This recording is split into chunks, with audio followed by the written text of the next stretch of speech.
కొన్నిసార్లు దేవుడు మనకి ప్రోత్సాహకులుగా ఉండే వాళ్ళని దూరం చేస్తాడు. మనకి సహకారులుగా, సపోర్టర్స్గా ఉండే వాళ్ళని కొన్నిసార్లు దూరం చేస్తాడు. ఆయన దూరం చేసి మనల్ని పరీక్షలోకి తీసుకుంటాడు. మనం దేవునితో అనుసంధానమై ఆ ఆత్మీయతను అలాగే కంటిన్యూ చేస్తామా, లేకపోతే మనల్ని ప్రోత్సహించే ప్రోత్సాహకులు మనకు దూరమైనప్పుడు మనం చల్లారిపోతామా? అసలు మన ప్రవర్తన ఏంటి, మన స్థిరత్వం ఏంటి అనే విషయాన్ని ఖచ్చితంగా దేవుడు పరీక్షిస్తాడు. 2 ఘట్టాల్లో వాళ్ళకి సపోర్ట్ చేసినటువంటి దానియేలు 3వ ఘట్టంలో వారితో లేడు. అందరూ మొక్కుతారు ఆ విగ్రహానికి, కానీ శద్రకు, మేషకు, అబేద్నెగోలు మాత్రం మొక్కరు. అబ్బాయి మనం మొక్కకూడదు అని దానియేలు చెప్పలా. అసలు దానియేలు లేడు అక్కడ, దానియేలు ప్రస్తావనే లేదు. ఈ ముగ్గురే ఉన్నారు. కానీ ముందు ట్రైనింగ్ పొందారు కదా. ఏం ట్రైనింగ్ పొందారు? అపవిత్రమైన ఆహారం తీసుకోకూడదు అనేదే కాదు, దేవునితో అనుసంధానమై దేవుని దగ్గర నుండి ప్రతి విషయంలో సహాయం పొందాలి, దేవునికి ఇష్టముగా నడుచుకోవాలి, దేవునికి నచ్చని పనులు చెయ్యకూడదు అని ముందే ట్రైనింగ్ పొందుకొని ఉన్నారుగా. ఇప్పుడు వాళ్ళు పరీక్షింపబడే టైం, వాళ్ళ ఎగ్జామ్ రాయాల్సిన టైం వచ్చింది. ఇక్కడ వాళ్ళకి ప్రోత్సహించేవాడు లేడు. అయితే సూపర్ సక్సెస్. ప్రోత్సహించే దానియేలు లేకపోయినా, ప్రేరేపించే దానియేలు లేకపోయినా, హెచ్చరించే దానియేలు లేకపోయినా వాళ్ళు నిలబడ్డారు. మిగిలిన వాళ్ళందరూ చూసి రాజు దగ్గరికి కబురు తీసుకెళ్ళారు. అందరూ మొక్కారు, కానీ శద్రకు, మేషకు, అబేద్నెగో అనేవాళ్ళు మీరు చేయించిన ఆ బొమ్మకు మొక్కలేదు సార్ అని చెప్తారు రాజుకి. రాజు పిలుస్తాడు, వాళ్ళని నా ఎదుటికి తీసుకొని రండి. శద్రకు, మేషకు, అబేద్నెగో ఎను వారలారా, మీకెంత అహం? నా ఆజ్ఞను ధిక్కరిస్తారా? ఇన్ని సంస్థానాల మీద చక్రవర్తిని నేను రాజుని, రాజులకే రాజుని. నా ఆజ్ఞను ధిక్కరిస్తారా? మొక్కుతారా లేదా అని అడుగుతాడు. వాళ్ళు చూడు, రాజువైన నెబుకద్నెజరు పేరు, రాజుగారు కాదు, రాజువైన నెబుకద్నెజరు, ఇందును గూర్చి నీకు ఉత్తరం ఇవ్వాలన్న చింత మాకు లేదు. అగ్నిగుండంలో పడాలనుందా?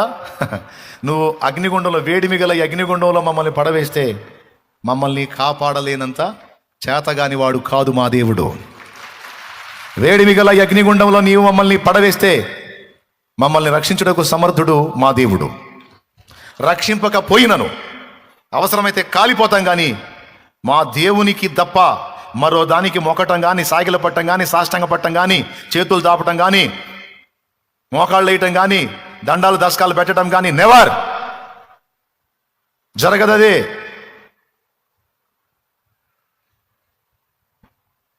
వీళ్ళని తీసుకెళ్ళి వేయండి అగ్నిగుండం. ఆ అగ్నిగుండాన్ని 7 అంతలు ఎక్కువ చేయండి.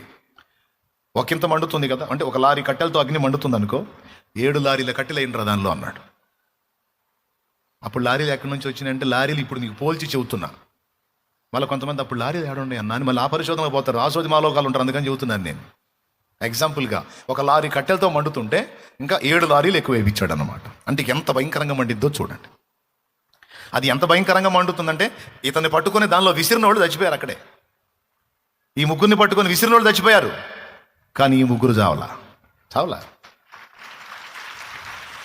బబులోను దేశమందున ఆ భక్తులు ముగ్గురు బొమ్మకు మొక్కనందున,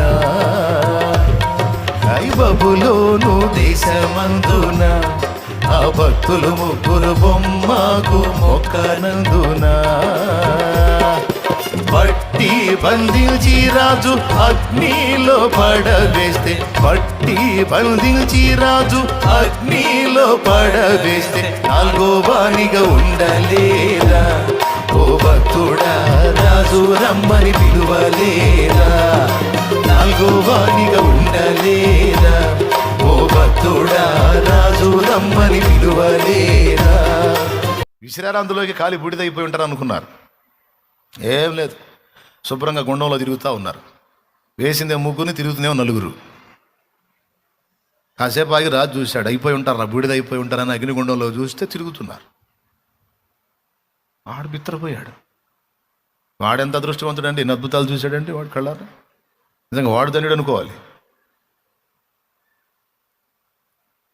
పక్కన వాళ్ళు పిలిచారే, మనం అగ్నిగుండంలో ఎంతమందిని వేసాంరా? 3 సార్. పేరులు శద్రకు, మేషకు, అబేద్నెగో. మరి నాకేంద్ర నలుగురు కనపడుతున్నారు? నాకేంద్రా నలుగురు కనపడుతున్నారు? నలుగురు ఎందుకుంటారు సార్? ముగ్గురే సార్. సరే చూడండి రా. అవును సార్, 4వ వాని రూపం దేవతల రూపం వల్లే ఉంది. మరి ఎవరో కాదు సార్, ఆ శద్రకు, మేషకు, అబేద్నెగోలు ఆరాధించే దేవుడే సార్. అమ్మో, ఆయన దిగొచ్చాడు సార్. వాళ్ళు ముందే చెప్పారుగా, వేడి మిగల ఈ అగ్నిగుండములో నుండి మమ్మను రక్షించుటకు మా దేవుడు సమర్థుడు.